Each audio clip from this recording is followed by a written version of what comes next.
Shalom teman-teman, selamat hari Minggu. Selamat bertemu kembali dalam ibadah sekolah minggu GK Elion versi Online. Kembali lagi bersama Ko Matthew, Wen yang akan mendampingi kalian beribadah bersama-sama. Mari kita berdoa mempersiapkan hati untuk beribadah. Terima kasih Tuhan untuk perlindungan dan penyertaan-Mu hingga sampai saat ini. Pagi ini kami akan mendengarkan firman-Mu dan memuji nama-Mu. Mohon Tuhan yang pimpin dan sertai. Dalam nama Tuhan Yesus kami berdoa. Amin. Amin. Wen, kerasa nggak sih sepi akhir-akhir ini nggak bisa kumpul sama temen? Kan biasanya juga aku ngumpul-ngumpul di sekolah. Iya sih, biasanya bebas ngakak, cerita ini itu. Sekarang kalau ketemu pun harus jaga jarak, pakai masker. Gimana mau ngakak-ngakak kalau pakai masker, ya enggak? Nanti bahasa maskernya kena muncratan kita. Tapi Wen, hal yang paling Matt kangenin itu bisa curhat-curhat sama temen-temen. I see. Tapi Matt tahu nggak kalau ada yang selalu online buat kamu? Dia yang paling ngerti isi hatimu, dia pun yang paling tahu apa yang terbaik buat kamu. Hah? Kayaknya aku nggak punya deh sahabat kayak gitu. Sahabat manusia sih memang nggak ada yang seperti kayak gitu, karena hanya ada satu sahabat sejati, yaitu Yesus Kristus. Wow, what a friend we have in Jesus. Yes, yuk teman-teman, mari kita nyanyikan sama-sama What a Friend We Have in Jesus.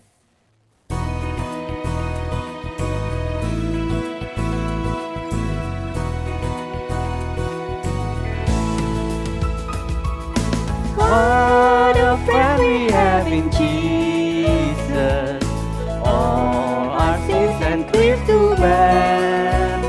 And what a privilege to carry everything to God in prayer. Oh, what peace we often forfeit. Oh, what needless pain we bear. Because we do not carry everything to God in prayer. Yesus sobat yang sejati, tanggung segala dosaku. Tiap hal ku boleh bawa dalam doa padanya. Hatiku gelisah, percuma berlelah. Bersandarlah pada Yesus, berdoalah padanya.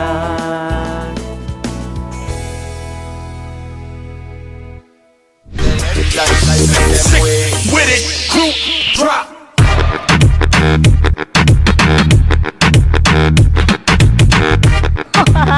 Koko Matthew sama Wen ngapain ini pakai kacamata hitam segala? Gerakannya samaan lagi. Aduh Cepau, masa sih nggak tahu? Ini kan namanya TikTok. Ini loh Ce, lagi kekinian Paul. Selain nari, kita juga bisa mengungkapkan pesan yang kreatif pakai TikTok. So fun. Gitu ya, kekinian banget emang. Kalau gitu boleh deh cut collab TikTokan, tapi beda versi ya. Versi apa? Nah, tadi kan Wen sama Ko Matthew bilang kalau ini buat nyampein pesan secara fun dan kreatif kan. Nah, sekarang Cice mau ngajakin kita juga nyampein pesan lewat TikTok. Yuk join. Ayo. Yuk. Firman-Mu Tuhan, kita bagi kakiku. Janji-Mu, terang bagi jalan-jalanku. Kebenaran-Mu menuntunku setiap hari. Ku menantikan, beri kekuatan baru. Semua ku kan terbang tinggi di awan bersamamu dalam kemuliaan. Sebab firman-Mu teguh menanti.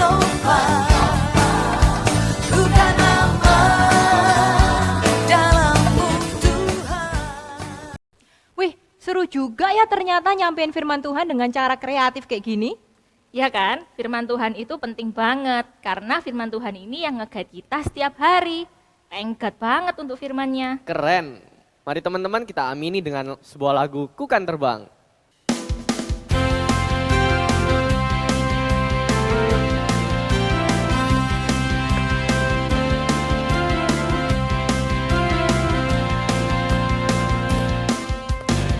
Firman-Mu Tuhan, pelita bagi kakiku. Janji-Mu, terang bagi jalan-jalanku. Kebenaran-Mu, menuntun setiap hari. Ku menantikan-Mu, beri kekuatan baru. Ku kan terbang tinggi di awan bersama-Mu dalam kemuliaan. Sebab firman-Mu teguh menopang, ku kan aman dalam-Mu Tuhan. Jalan-Mu di atas jalan-jalanku, rancangan-Mu melebihi rancanganku.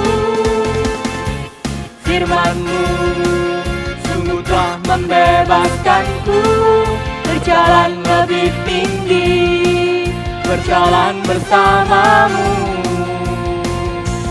Ku kan terbang tinggi di awan bersama-Mu dalam kemuliaan. Sebab firman-Mu teguh menopang, ku kan aman dalam-Mu Tuhan. Ku kan aman dalam-Mu Tuhan.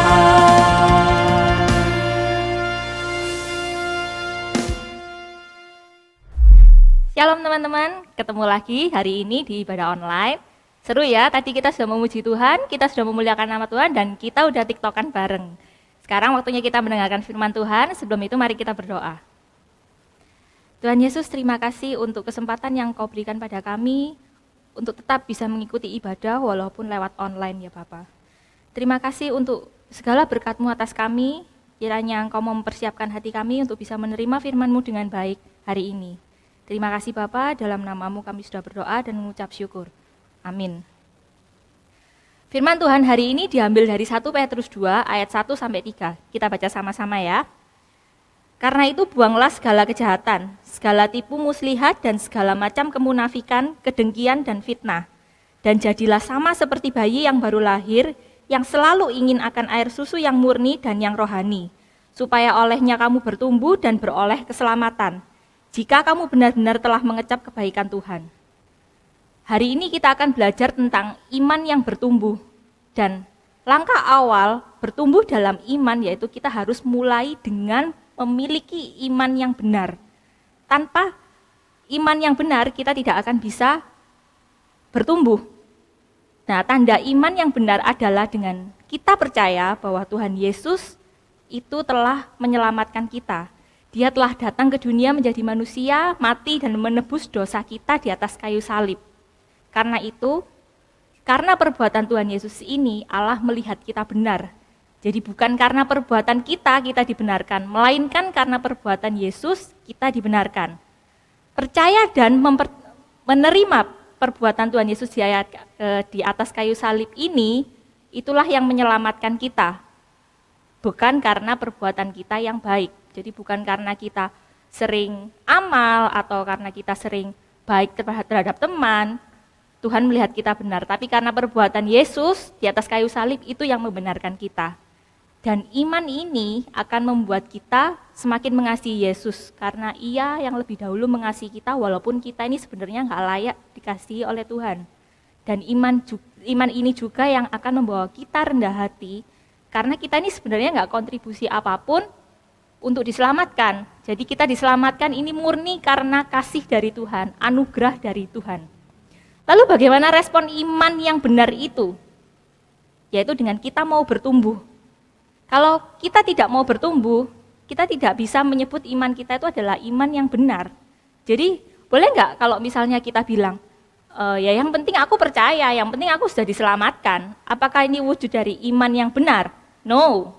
Kita ambil ilustrasi ya, misalnya ada seorang anak, dia harus terpaksa putus sekolah karena tidak punya biaya untuk meneruskan sekolah. Lalu kemudian ada orang tua yang mengangkat dia sebagai anak. Orang tua asuhnya ini membiayai sekolahnya. Apakah anak ini menerima beasiswa dari orang tua asuhnya karena dia berprestasi? Tidak kan? Dia menerima beasiswa ini karena orang tua ini kasihan. Dia memiliki belas kasihan terhadap anak ini. Dia tergerak untuk mengadopsinya lalu menyekolahkannya. Lalu bagaimana harusnya sikap dan respon anak ini ketika dia dibiayai oleh orang tua asuhnya? Dia harus rajin belajar dong tentunya untuk menunjukkan rasa terima kasihnya. Dia harus menunjukkan kalau dia bisa berprestasi supaya orang tua asuhnya bangga dan tidak merasa sia-sia telah menyekolahkannya kan. Sebenarnya ini juga termasuk wujud iman kita, respon iman kita terhadap Tuhan Yesus. Karena ketika ia telah mati bagi kita di atas kayu salib, itu dia telah memberikan kita hidup yang baru. Dan bagaimana respon kita terhadap hidup yang baru yang telah Tuhan berikan pada kita? Apakah kita hanya menerimanya begitu saja tanpa berbuat apa-apa? Tentu tidak kan? Kita harus berbuat sesuatu yang menyenangkan Tuhan, sesuatu yang harus membanggakan Tuhan. Itulah maksud dari ayat yang kita baca tadi. Untuk bisa menumbuhkan iman kita, untuk kita bisa bertumbuh, kita butuh firman-Nya setiap hari. Sama seperti bayi yang baru lahir, perlu air susu yang murni untuk pertumbuhannya. Anak yang ingin bertumbuh pasti harus makan dan minum. Tanaman yang ingin bertumbuh harus disiram dan harus kena sinar matahari. Seperti itulah iman kita. Jadi misalkan nih, Cece punya anak kan, gak mungkin selamanya Cece pengen anaknya Cece itu kecil terus, gak bertumbuh walaupun dia lucu.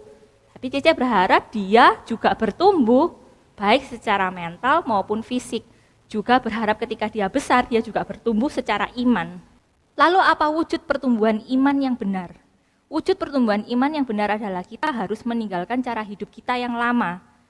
Kalau dulu kita suka berbohong, suka berfitnah, suka mengatakan hal-hal yang tidak benar tentang orang lain, kita harus merubahnya dengan belajar untuk mengatakan kebenaran sesuai dengan apa yang diajarkan firman Tuhan bagi kita.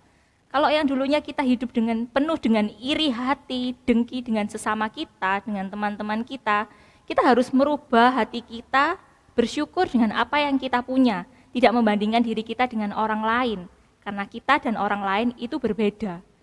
Yang selalu kita inginkan adalah mengasihi Yesus, dan kita harus selalu menginginkan kebaikan bagi sesama kita. Wujud iman yang benar lagi adalah dengan kita selalu merindukan firman Tuhan. Bagaimana caranya? Ya kita harus sering membaca firman Tuhan, merenungkannya sepanjang hari, dan kita harus menerapkannya dalam kehidupan kita sehari-hari. Anak Tuhan yang mau bertumbuh harus sering merenungkan dan membaca firman Tuhan. Berdoa dan membangun relasi dengan Tuhan itu adalah hal yang paling penting. Mudah nggak sih? Nggak mudah tentu saja. Kenapa? Karena kita masih hidup di dunia yang penuh dengan dosa. Kita masih tinggal di dalam tubuh yang penuh dengan keinginan daging, di mana kita akan selalu dicobai untuk kembali ke reaksi hidup kita yang lama. Untuk kita memiliki iman yang bertumbuh, kita butuh usaha. Kita harus terus berusaha dan tidak boleh menyerah. Ada sebuah ilustrasi, seorang wanita sedang pergi ke pasar. Kemudian di pasar itu dia melihat ada sebuah toko yang baru dibuka. Dia penasaran dan lalu dia masuk ke dalam toko itu. Dia terkejut karena di dalam toko itu ternyata pemiliknya adalah Tuhan Yesus. Lalu dia bertanya pada Tuhan Yesus, "Apa yang kau jual di sini?" Lalu Tuhan Yesus berkata, "Apa saja yang menjadi keinginan hatimu." Wah, bisa kalian bayangkan kalau kalian jadi wanita ini. Senangnya luar biasa kan? Seolah-olah kalian bisa meminta apapun, kalian bisa membeli apapun dari toko itu. Lalu apa jawab wanita ini? Dia berpikir sejenak, kemudian dia mengatakan kalau dia menginginkan damai sejahtera, dia menginginkan kebahagiaan, dia menginginkan cinta, kesehatan, kemakmuran, segala sesuatu yang dipandang enak bagi manusia. Lalu kemudian dia berhenti lagi sejenak dan berpikir kalau Tuhan mungkin tidak suka jika dia menginginkannya hanya untuk dirinya sendiri. Kemudian dia melanjutkannya, kalau dia ingin itu juga terjadi bagi sesamanya. Lalu kemudian tahu apa yang Yesus jawab padanya? Yesus berkata kalau wanita ini telah salah mentafsirkan dia, bahwa dia di toko ini tidak menjual buah, melainkan dia hanya menjual benih. Poin dari cerita ini adalah untuk mendapatkan buah yang manis dalam hidup kita ini butuh usaha. Tidak semata-mata kita meminta lalu kita mendapatkannya, tidak. Tuhan menginginkan kita berusaha untuk mendapatkannya. Dan apabila kita menginginkan hal yang baik terjadi juga untuk sesama kita, Tuhan pun pasti akan memakai kita untuk kebaikan bagi sesama. Jadi teman-teman, apakah mudah untuk kita bisa bertumbuh dalam iman ini? Tentu saja tidak. Seperti yang tadi Cece bilang, iman yang benar tidak pernah bersandar pada usaha dan perbuatan kita, melainkan karena karya Tuhan Yesus di atas kayu salib yang telah menebus dosa kita. Apa yang harus kita lakukan yaitu berusaha untuk terus menjadi lebih baik. Kita harus terus mengingat kalau Tuhan itu akan selalu ada dalam setiap tahap di kehidupan kita. Jika kita ingin bertumbuh, Tuhan pasti akan menolong kita. Dan ini akan menguatkan kita, baik dalam percobaan, sekalipun kita jatuh, Tuhan tetap akan menolong kita. So, kita memang diselamatkan semata-mata oleh iman, tapi kita tidak hidup oleh iman semata-mata, melainkan kita hidup dengan iman yang harus terus bertumbuh. Apa tanda iman yang terus bertumbuh? Ya kita harus menjadi semakin serupa dengan Kristus. Dan apa wujudnya? Kita harus meninggalkan kehidupan kita yang lama. Kita harus berusaha menunjukkan pada Tuhan kalau kita berubah, kita mau mengikuti kehendaknya, kita mau hidup dibentuk oleh Dia.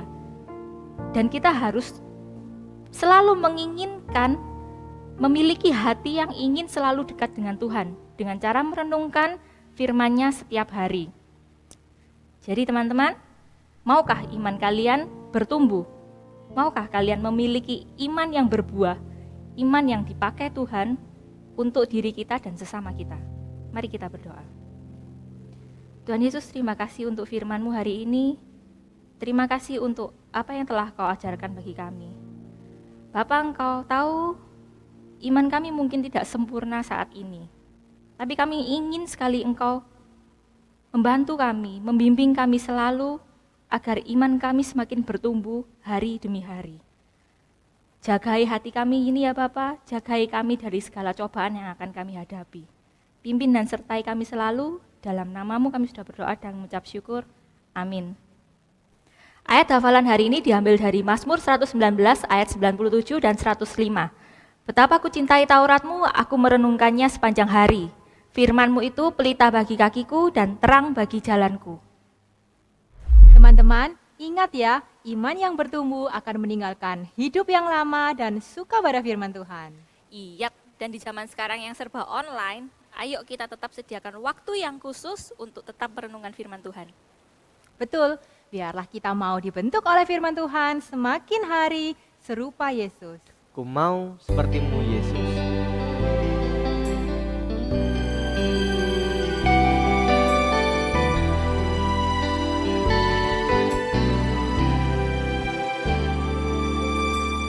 Dan bejana siap dibentuk, demikian hidupku di tangan-Mu. Selalu lapar kuasa Roh-Mu, ku dibaharui selalu. Jadikan ku Allah dalam rumah-Mu, inilah hidupku di tangan-Mu. Bentuklah seluruh kehendak-Mu, pakailah sesuai rencana-Mu. Ku mau seperti-Mu Yesus, di akan selalu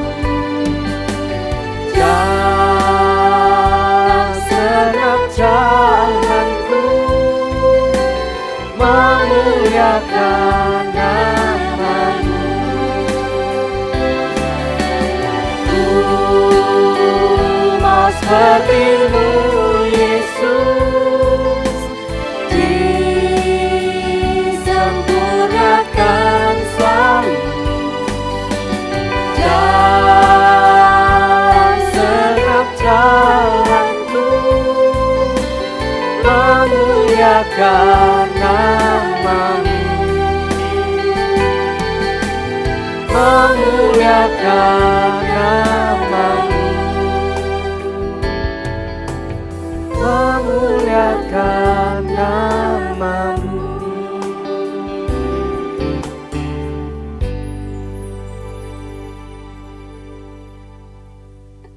Teman-teman, sampai di sini ibadah kita. Sampai jumpa kembali minggu depan di Sekolah Minggu GKLian versi Online. Jangan lupa subscribe dan aktifkan loncengnya. Bye. Bye.